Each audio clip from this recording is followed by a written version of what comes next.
We finished Parak Membeis finally. So starting chapter 43. At the bottom is 228. On top it's 122. Okay, so until now, the Alter Rebbe was explaining, again, every Jew has a Moshe Rabbeinu within them. That Moshe Rabbeinu has love of Hashem and fear of Hashem. So therefore, all the person has to do is to reveal it. And there's two types of revelations. There's a revelation of fear, which is a meditating type of revelation. You meditate into the greatness of Hashem that creates love and fear of Hashem. That's a tangible love of Hashem. And then you can have the natural, instinctive love and fear of Hashem that every Jew has, because we have a neshama, and we're descendants of Avraham who had love, Yitzchak had fear, and Yaakov that had Tiferes, beauty, or Rachamim, mercy. So we have that, and he says that fear, that level of fear, is sufficient to keep Torah mitzvahs. Okay, that's what it said in Tulna. So now in Perik, so there's Yira Tata, the lower level of fear, which is not the meditated type of fear. It's the natural, instinctive love, fear that we all have, that we just have to reveal enough to do mitzvahs. So he says, Al Yira Tata Zu, concerning this level of fear, Shilakia mitzvahs of Yisbarach, which is to keep mitzvahs, like you said before, in a way of sun meirah, turning away from evil, meaning not transgressing any negative commandments. Ba'asei tov, and doing positive commandments, okay, which is both aspects of Yiddishkeit. Amru, the Mishnah says in Pirkei Avos, Em ein yira, ein chachma. If there's no fear, there's no wisdom. In Pirkei Avos, okay, there's a Mishnah that says like this: Im ein chachma, if there's no chachma, if there's no wisdom, there's no fear. If there's no fear, there's no chachma, there's no wisdom. Which seemingly all the commentaries ask, I mean, so what's the chicken, which one's the egg? It says Im ein chachma ein yira. If there's no wisdom, there's no yira. And if there's no yira, there's no chachma. So which is the one that starts it? The Alter Rebbe explains as follows: this lower level of yira, the natural instinctive one, that stimulates enough of the person to keep mitzvahs, that is the level im ein yira ein chachma. Okay, if there's no fear, you can't come to understanding of God. It's a lower level. It's a lower level of yira that brings you to chachma, to have a connection to Hashem. The yashba bechinas katnus or bechinas gadlus, and it's a smaller level and a greater level, meaning when this fear comes from a meditation of Hashem, mizbeinin is b'gdulas Hashem, meditating into the greatness of Hashem, the iyum mamale kol almin, that Hashem permeates the world. Okay, you know, I'm going to have to explain this first orally outside, and then we'll see it inside. Usually in Tanya, when the Alter Rebbe speaks about meditating into the greatness of Hashem, throughout Tanya, the Alter Rebbe says like this: there's Beinain, the person should meditate, Echu memale kol almin, the way God permeates the world, v'sevev kol almin, and encompasses the world, v'kula kamei kolei choshev, and everything compared to Hashem is nothing. These are three meditations. Okay? The way God permeates the world, encompasses the world, and the way compared to Him nothing exists. The kul and every kamei compared to that in the presence of Hashem is non-existent. Now, what does this mean in a practical terms for us? So it means as follows: a person looks at the world, and I'm going to give a mashal because Chassidus always gives this mashal, because the Gemara says that the neshama is a mini world, and the world is a big neshama. A person's an Elam Katan, and the world is a big person. In a person's life, the neshama gives life to the body. Okay? The neshama gives life to the body in, generally speaking, two ways. There is what's called the chayis prati, the detailed part of the, I'm sorry, I'm going to go back a little bit. There's one life that the neshama gives to the body, that the person is alive. We learned this in other parts of Tanya when we were learning this. The neshama comes into the body, the person is alive. They're alive. It's no detailed functioning yet. The head is alive, the hands are alive, the stomach is alive, the foot is alive. They're all alive. That level of the neshama is equal in the head and the foot. The head is not more alive than the foot, and the foot is not any less alive than the head. They're both equally alive. They're alive. But we're not talking about functioning of the neshama. Then you go a step further. The way the neshama functions in the body. That's the way already the neshama is connecting directly to the body. For instance, if you want to see, so the power of the neshama that has the ability to see needs a vessel in the body for sight. So therefore, what does the neshama do? Neshama comes into the eye. The power of sight of the neshama comes into the vessel, which is the vessel for sight, which is the eye, and then the neshama functions directly in the body. The power of the neshama to smell comes into the nose, the mouth to talk, the hands to write, the feet to walk, and stomach, whatever it is. That is the level that the neshama is functioning directly in the body. The first level that the neshama is giving the body life, that's a general life of the neshama. It's not functioning directly. It's functioning in the body. It's keeping the person alive. But it's not direct, meaning it's not functioning in each limb accordingly. It's a general life that the person is alive. In Hasidic language, in the way Hashem functions in the world, you have also these two things. The way Hashem functions in the world, number one, the earth is the earth. And in the earth, there's inanimate, and there's plant, and there's animal, and there's human. Each one, different levels. In inanimate, you have trillions of levels, and the plant, trillion, billions, or whatever it is of levels. And Hashem is functioning directly in each particular thing. Each drop of water has its own unique power of Hashem in that unique drop of water. The Gemara says, "Ein loch esav momato, she'ein le'mazel momayla hamaka b'va'imer gedal." There is no blade of grass. Again, not one blade of grass. There isn't a blade of grass that doesn't have a mazel, like an angel or whatever, is a power from above that hits it and says grow. That means each blade of grass has its own unique power of Hashem.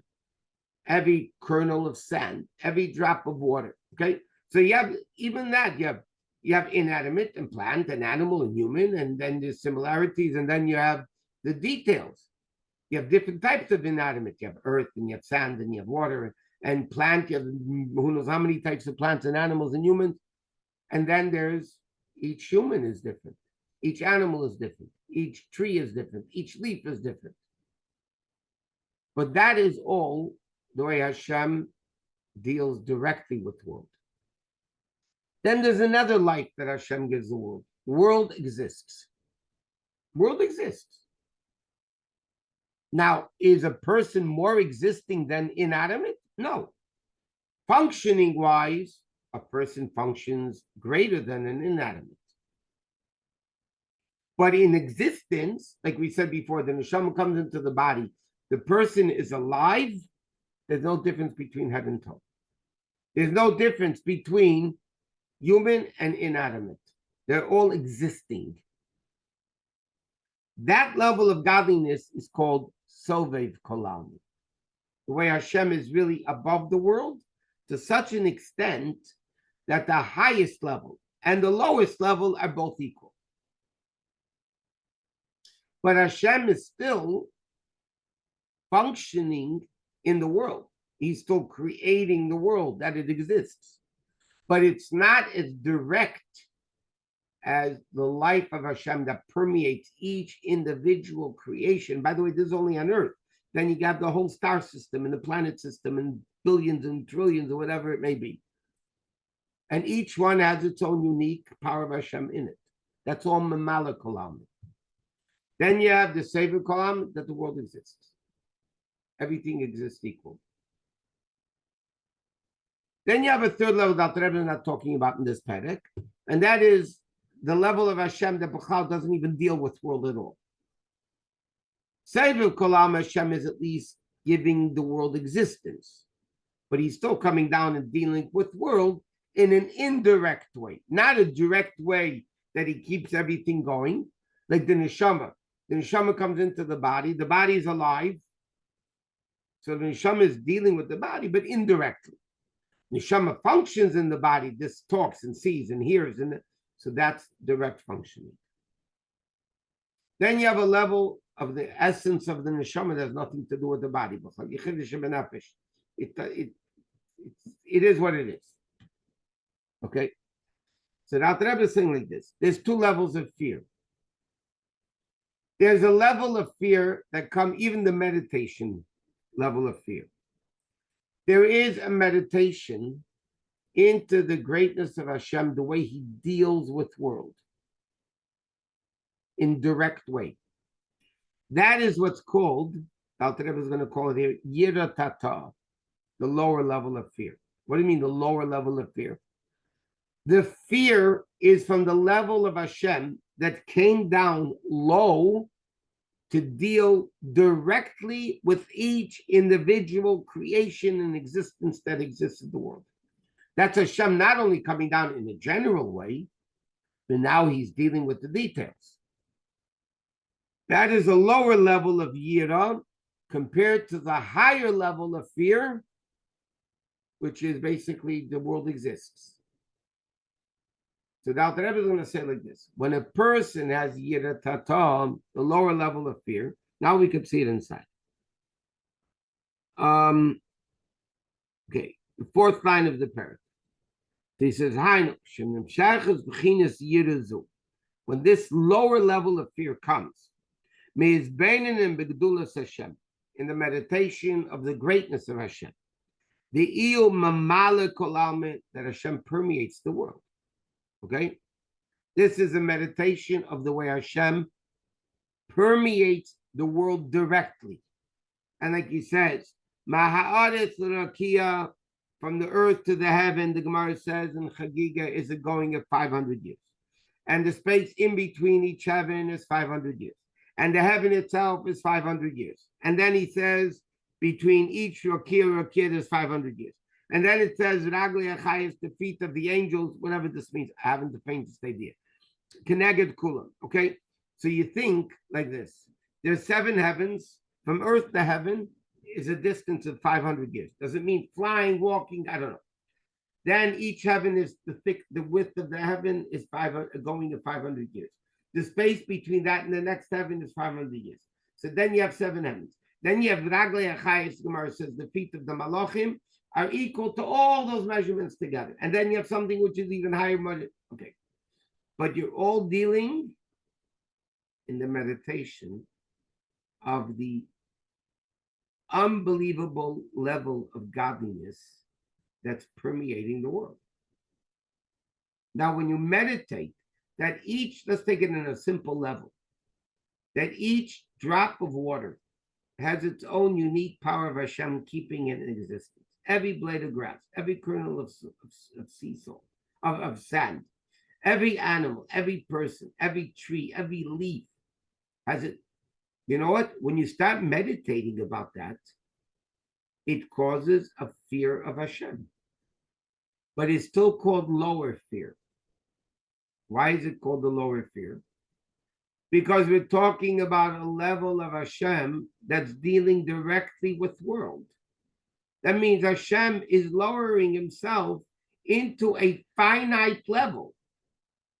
It's grand, it's unbelievable, great, but it's still limited. The world is limited. The universe is limited.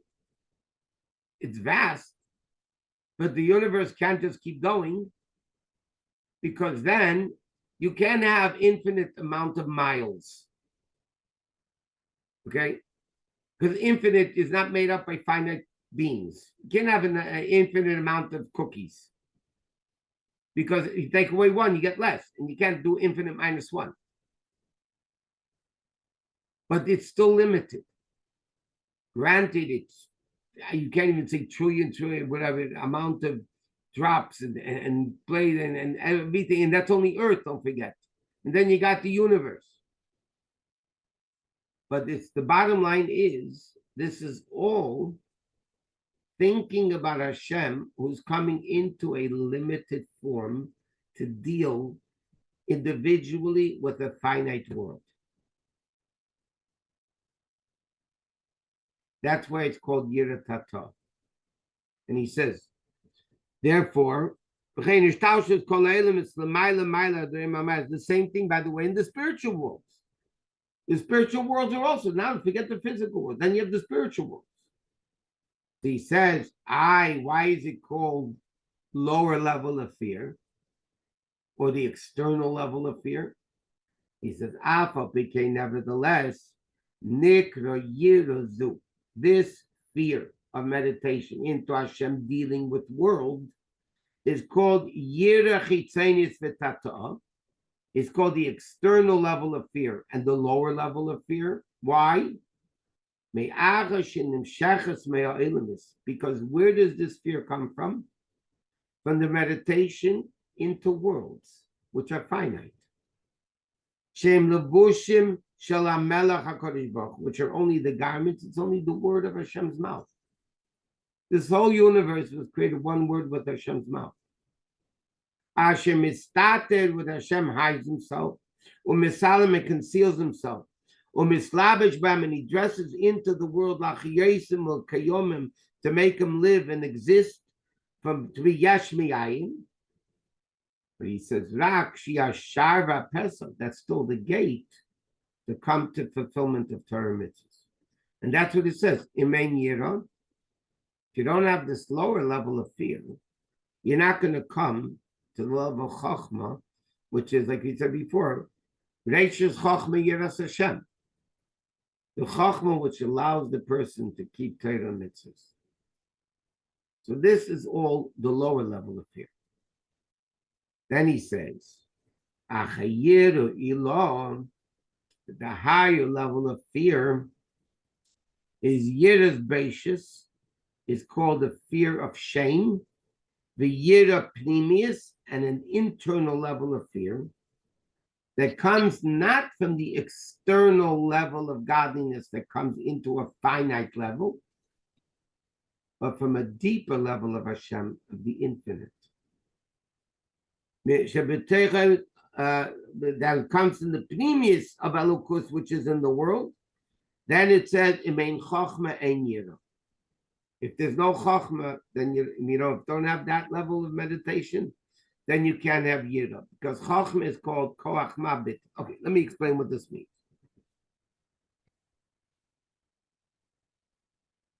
There's different levels of fear. Okay? There is, it's called Yiras Ha'inish. Many times, a person is afraid to do something wrong because he'll get punished. You have that even in mitzvahs, or you have it where you see it clearly.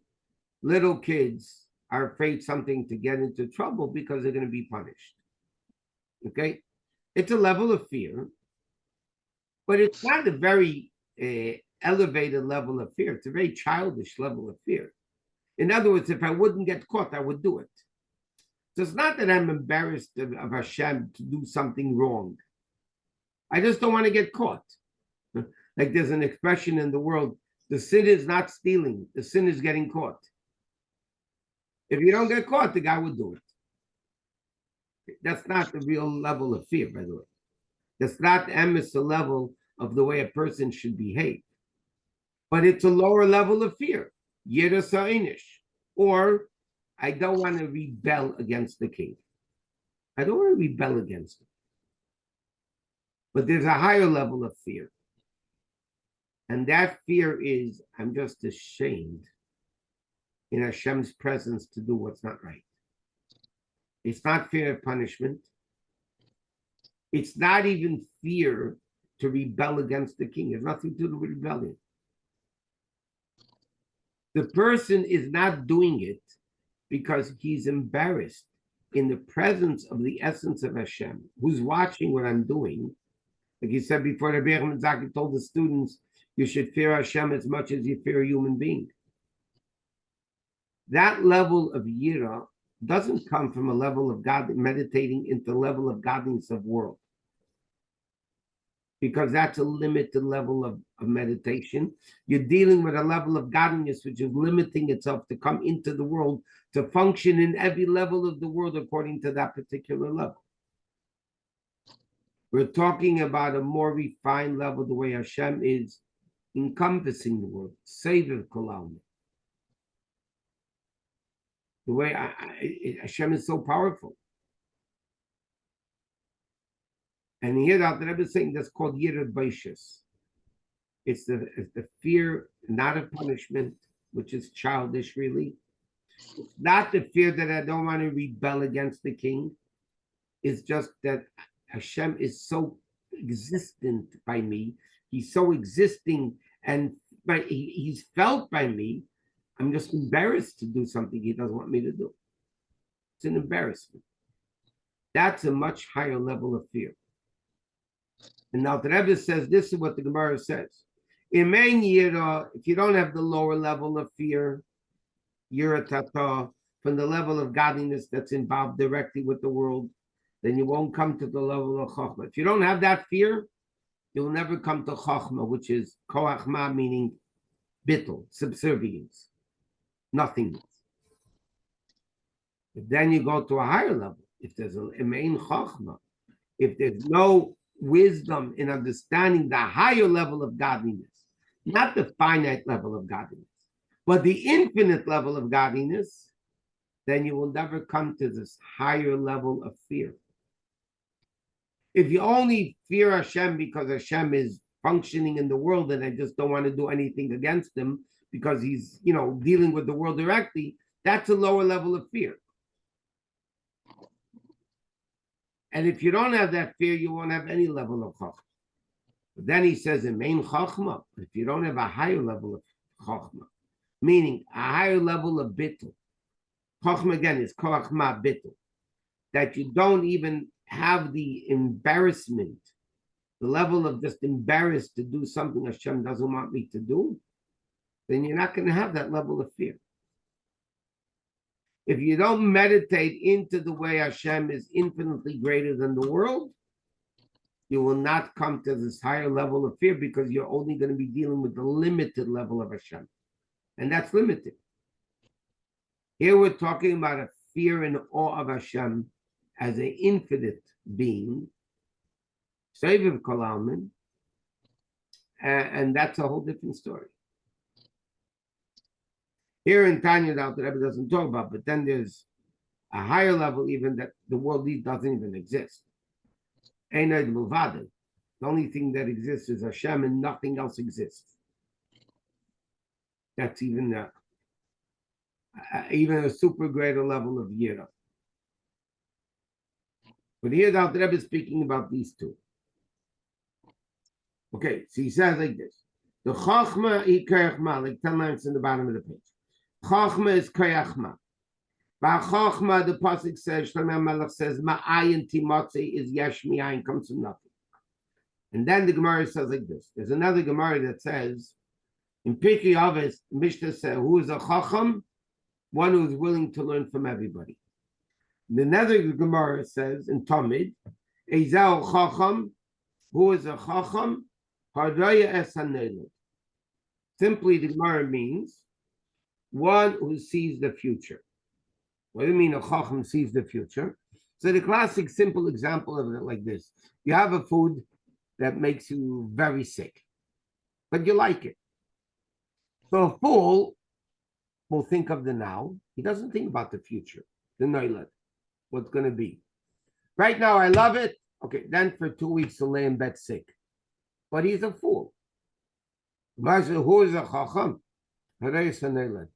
He sees the outcome. Maybe now it's more difficult to do this, but the long run I'm going to gain by it. That's another classification of a chacham. Here, the Alter Rebbe says differently. Harayas and Neilad means what's born. A chacham is one that sees the power of Hashem continuously giving birth to the world, that the world is existing. That's what he said.